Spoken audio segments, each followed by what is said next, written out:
Bonjour et bienvenue sur la chaîne de Nantalk Gobelin Noob. Aujourd'hui on se retrouve pour notre fascicule 78 et la partie de règles. Avec pour débuter, évidemment, la charte d'unité de nos gardes de Dracorage. Les gardes de Dracorage, donc, c'est le résultat de l'alliance entre Azir et les Draconites. Au combat, ce sont de saintes terreurs, les éternels se battant avec une habileté consommée, tandis que les souffles ardents et les griffes acérées des Dracs annihilent leurs ennemis. C'est un très bon résumé. C'est un très bon résumé parce qu'en effet, les gardes Dracorage, c'est quand même des sacrées bestioles qui coûtent un peu cher en nombre de points pour ceux qui jouent en points. Mais mine de rien, c'est très classe. 9 blessures potentielles, 12 de mouvement, 3 plus en sauvegarde et 8 en bravoure. Avec une arme de projectile, en fait, c'est les dragons qui ont flot de flammes draconiques, et on va le voir tout de suite. Et puis des armes de mêlée, des serres écros draconiques pour le dragon, et puis pour leur cavalier, soit des lances de draconnier, soit des lames de draconnier. Ça vous le savez depuis qu'on a fait le montage. Techniquement, nous on a choisi les lances de draconnier. Enfin, moi j'ai choisi les lances de draconnier, c'est aussi ce qu'ils nous préconisaient dans le fascicule d'assemblage. Donc, il y a plein d'aptitudes sur ces gardes Dracorage, et ça c'est tant mieux. Donc on a déjà le régiment monstrueux, ainsi une seule figurine de cette unité peut effectuer une fureur monstrueuse à chaque tour. Elles ont le vol, elles ont une monture, ce sont des montures évidemment, chaque draconite de cette unité est armé d'un flot de flammes draconiques et de serres écros draconiques. C'est ce que je vous disais. On a aussi potentiellement un champion, on se rappelle qu'on a monté un Dracorage Primus, et en fait le fait d'avoir un Primus, ça nous ajoute 1 à la caractéristique d'attaque de sa lance de draconnier, ou alors à sa lame de draconnier, suivant ce qu'on a choisi. Et puis après pour les aptitudes de l'unité. Alors déjà, on a formation dispersée. La garde Dracorage est entraînée à combattre en formation très étendue. En fait, ça veut dire quoi ? Ça veut dire que tout simplement, vu la taille des figurines, on peut difficilement les mettre à 1 pouce les uns des autres. Et en plus, comme elles ont le vol, etc., et bien en fait, pour rester en cohésion, cette unité de garde Dracorage peut être à 3 pouces les uns des autres plutôt qu'à 1 pouce. Voilà, tout simplement. Pour être très clair, je vous le dis, c'est plus une question logistique qu'autre chose. Mais voilà, l'idée c'est que si vous avez entre 2 et 5 figurines, il faut que vous soyez au moins à 3 pouces d'une figurine. Si vous avez plus de 5 figurines Dracorage, il faut que vous soyez à 3 pouces au maximum de 2 autres des figurines de votre unité. Voilà, au lieu d'1 pouce. Ça c'est classe. Ensuite, autre aptitude, c'est impact implacable. Si un ennemi devait être assez fou pour tenter de résister à une lance de draconnier en pleine charge, il ne resterait pas grand-chose de lui après l'impact.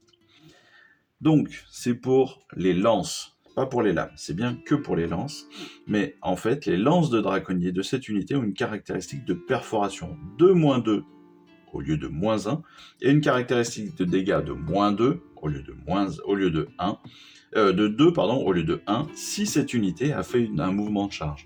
Autrement dit, si vous chargez pendant le tour, votre lance de draconnier a une perfo de -2 et fait 2 dégâts par attaque.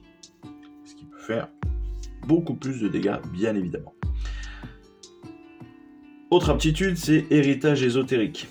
Qu'il ait été élevé dans les temples vaisseaux des Séraphons ou qu'il soit né dans le royaume, tout jeune draconite est résistant à l'occulte. Donc ça aussi c'est intéressant, c'est-à-dire que chaque fois que l'unité de Dracorage est affectée par un sort ou par une aptitude de sort persistant, alors on va pouvoir jeter un dé. Et sur un 4+, on va ignorer les effets de ces sorts pendant le tour. Ça, c'est plutôt cool. Très honnêtement, c'est plutôt cool. Alors, c'est même pas c'est pas pendant le tour d'ailleurs, on va ignorer l'effet du sort. Voilà, donc ça, c'est plutôt intéressant. Ensuite, le flot de flammes draconiques. Alors ça, c'est aussi très intéressant parce qu'on le voit dans notre charte d'unité. On n'avait pas de caractéristiques sur le toucher, blessé et sur la perfo. En fait, c'est tout simple. C'est parce que il n'y a pas de séquence d'attaque pour une attaque effectuée avec les flots de flammes draconiques. Donc les flots de flammes draconiques ont une portée de 12 pouces. Et après, tout se gère au dé. C'est-à-dire que vous allez en lancer un dé de 6. parce qu'il n'y a qu'une seule attaque avec ce flot de flamme, mais vous lancez un dé de 6, et sur 1 et 2, la cible que vous avez choisie prend une blessure mortelle directe. Déjà, c'est pas mal. Sur 3 et 4, la cible va subir des 3 blessures mortelles. Ça veut dire qu'elle va prendre entre 1 et 3, et une et 3 blessures. Et sur un 5 et un 6, elle va subir des 6 blessures mortelles. Donc entre 1 et 6 blessures mortelles. C'est génial. Ça, honnêtement, c'est topissime, quoi. Ça peut être vraiment dévastateur. Autre aptitude, c'est emporter dans la tourmente. Avec une force démesurée, un draconide se propulse vers le zénith en entraînant ses victimes jusque dans les nuées, avant de les déchiqueter et de jeter leurs restes méconnaissables sur le champ de bataille. Donc à la phase de combat, après que toutes les attaques de cette unité ont été résolues, donc après que les attaques de garde Dracorage ont été résolues, jusque-là tout va bien, eh bien on va pouvoir choisir une unité ennemie qui est à 1 pouce de nous, on va lancer un dé, si le jet est supérieur à sa caractéristique de blessure, eh bien on va tout simplement tuer une des figurines de l'unité. Ça aussi, c'est quand même top.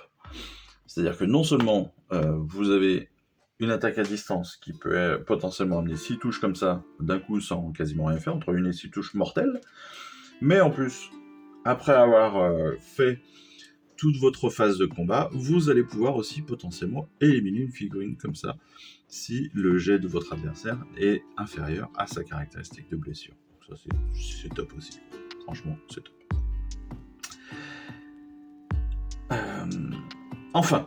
Enfin, on a Offensive Draconique. Ça, c'est la dernière aptitude. Pour reprendre leur empire, les draconites et leurs cavaliers massacrent de concert quiconque leur barre la route. Donc là, c'est une fois par bataille. Attention, c'est bien important, une fois par bataille. À votre phase de charge, vous allez pouvoir dire que cette unité déchaînera son offensive draconique. Et si on le fait, on va pouvoir techniquement relancer notre jet de charge pour cette unité. Donc en gros, si on fait un jet de charge qui est un petit peu compliqué à gérer, on peut tenter d'annoncer directement une offensive draconique et on pourra relancer notre jet de charge si besoin. Donc, les tutoriels, et autant vous dire qu'il y en a beaucoup, parce que pour une fois, c'est sur 3 pages. Donc, pour vous dire que l'unité est importante.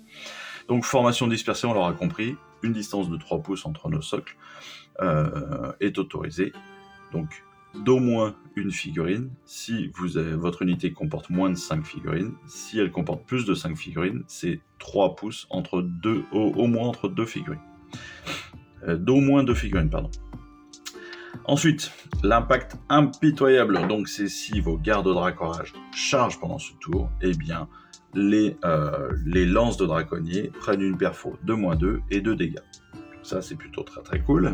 L'héritage ésotérique, on l'avait compris, donc si on prend un sort, qu'il soit persistant ou pas, on jette un dé. Sur un 4+, eh bien, l'effet du sort est annulé.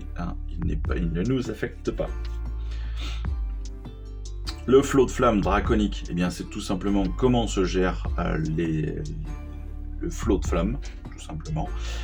Donc, on lance un premier dé. Entre 1 et 2, eh bien, on fait une blessure mortelle. Entre 3 et 4, c'est des 3 blessures mortelles. Et sur 4+, on est... sur 5 et 6, on est sur des 6 blessures mortelles. Tout simplement. Pourquoi on a un 2 échecs? Je ne comprends pas. Je comprends pas là. J'ai de flot de flamme, 2 échecs. Pas du tout. Pas du tout. Mais c'est pas du tout un échec, c'est pas du tout ce qu'il nous est dit. À la place, jeter un dé. Sur 1 et 2, la cible subit une blessure mortelle. Donc il n'y a pas du tout d'échec. Il y a une erreur il y a une erreur ici dans l'explication. On est bien d'accord. C'est normalement pas un échec, mais une seule blessure mortelle. Et là, il fait un 4, donc il lance normalement un des 3.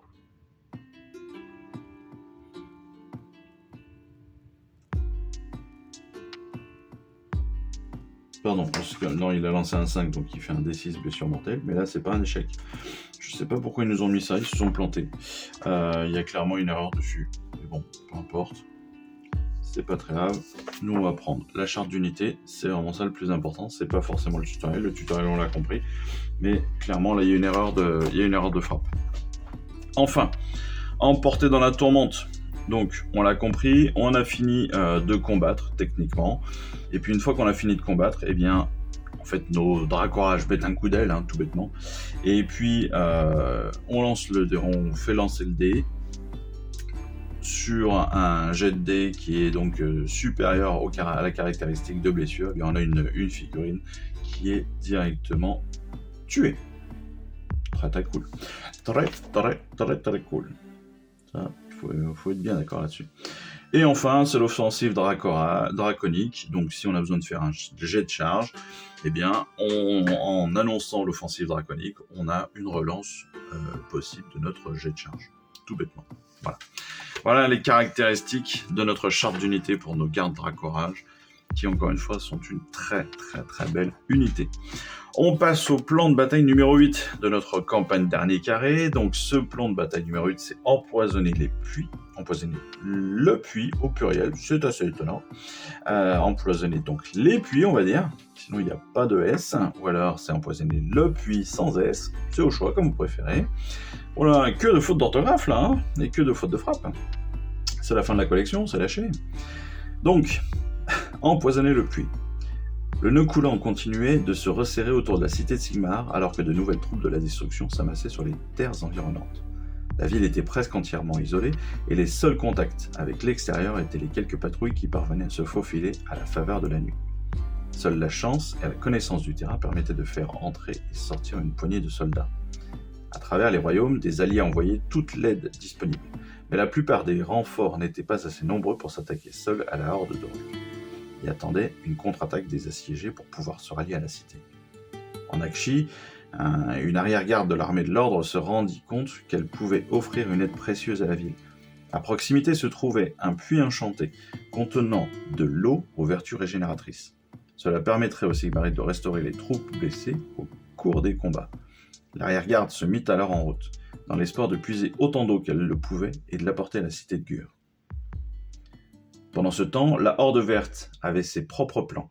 Elle avait vu les bribes d'aide parvenir jusqu'à la ville et était déterminée à y mettre un terme. En Gur, ils dépêchèrent des patrouilles lourdement armées pour traquer les alliés de la cité et les tuer. Des unités furent envoyées pour fouiller les portes du royaume et éliminer tous ceux qui apporteraient leur soutien aux assiégés. Les Oruks tuèrent un grand nombre d'alliés de la cité, incendièrent les terres et détruisirent des villes entières pour empêcher tout ravitaillement d'atteindre leurs ennemis. L'une des nombreuses patrouilles de la destruction traversa une porte de royaume jusqu'en Aqshy et apprit l'existence du puits enchanté grâce à des Oruks locaux. Encore une fois, faute d'orthographe. Comprenant que cette eau magique risquait d'être exploitée par l'armée de l'ordre, la meute décida d'empoisonner la source pour éviter que les éternels l'exploitent. La patrouille voyagea sans s'arrêter jusqu'à sa destination, mais ses ennemis l'avaient précédée. Bien qu'épuisée, la troupe barbare s'attaqua aussitôt aux soldats de l'ordre. Donc, cette bataille, comment ça va se passer ? Eh bien, on a en liste d'armée 2 héros et 2 choix de troupes, pour chacun, pour l'ordre et la destruction. Comme d'habitude, on va faire nos choix, on va pouvoir faire notre déploiement et notre premier tour au jet de dés. Hein ? On a l'habitude. Maintenant, comment est-ce que ça se passe ? Le champ de bataille. Le champ de bataille, on a un seul tapis. C'est le tapis numéro 4 que l'on va utiliser dans cette partie. Avec d'un côté, sur les petits côtés, le territoire de la destruction et le territoire de l'ordre de l'autre côté pour le déploiement. 3 objectifs que l'on va mettre en diagonale. Un à la limite du territoire de la destruction, un au centre du terrain et un à l'opposé à la limite du territoire de l'ordre. On va pouvoir aussi y placer une pièce de décor jusqu'à ce qu'il y en ait 3 sur le champ de bataille. À chaque fois, comme toujours, ces décors ne devront pas être à moins de 3 pouces, soit une autre pièce de décor, soit d'un autre objectif. Une bataille qui va se jouer en 5 rounds, ne l'oublions pas, avec des points de victoire, bien sûr. 1 point pour le contrôle d'un objectif, un deuxième point pour contrôler 2 objectifs ou plus, et puis un autre point de victoire si on contrôle plus d'objectifs que son adversaire. Mais ça, on en a l'habitude maintenant. Et la règle spéciale qui va tout changer, comme d'habitude, c'est l'eau de vie. Les troupes près du puits, toujours avec S, puisent dans ces eaux pour se régénérer au plus fort du combat. Donc, les unités qui contestent l'objectif central vont pouvoir jeter un D6 à la fin de la phase de combat à leur tour. Et sur un résultat de 5+, l'unité peut soigner D3 blessures. On reprend. Donc, sur l'objectif central de la table, si vous contestez cet objectif, vous jetez un dé de 6 à la fin de votre phase de combat. Donc de la phase de combat de votre tour. Et sur un résultat de 5+, vous allez pouvoir guérir de D3 blessures. Donc cette bataille va être assez sympa, assez courte, courte, non, mais le terrain étant très rapproché, on va avoir une bonne escarmouche, une bonne bataille bien sévère. On n'oublie pas qu'on va pouvoir évidemment narrer ces récits de victoire ou de défaite, n'est-ce pas ? Mais on n'oublie pas surtout le butin de guerre. Le vainqueur donc de ce plan de bataille qui est empoisonné le puits, toujours avec un S bizarrement, peut redéployer une unité de troupes tuée au début du round de bataille de son choix lors de l'ultime bataille.